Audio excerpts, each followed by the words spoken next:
Classmate, nakakatulong nga ba talaga ang loto sa Pilipino?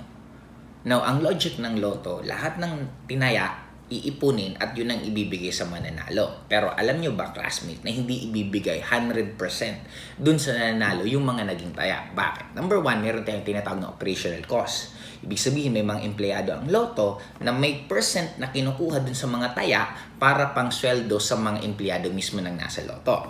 Second, pag ikaw mismo yung may loto outlet, may percentage ka pa, may kinikita ka pa dun sa mga tumataya. Again, saan na naman kukunin yun? Siyempre, dun ulit sa percentage ng naipon.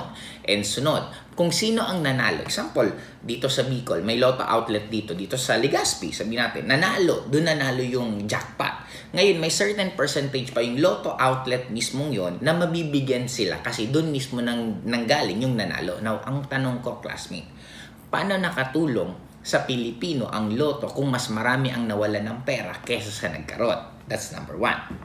Number two, na gusto ko mas maintindihan natin, classmate. Alam mo ba na ang percentage para ka mas manalo sa loto?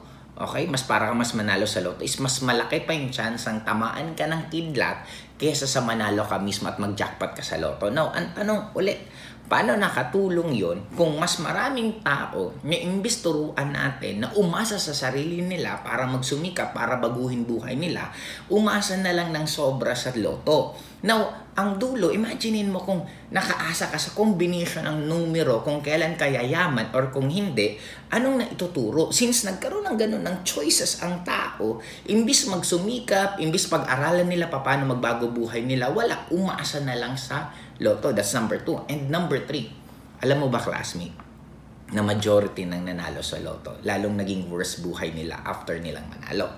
Example, may normal kang trabaho, maayos naman trabaho mo. Nung nanalo ka sa loto, anong kadalasan? Magre-resign sa trabaho, bibili ng malaking bahay, bibili ng kotse, anything, kahit gaano kalaki ang pera mo, classmate. Pag puro yan palabas, isang araw paggising mo, mauubos din yan. Kaya alam mo, yes, 90% sa nananalo sa loto lalong naging mahirap after nilang manalo kasi wala silang actually natutunan.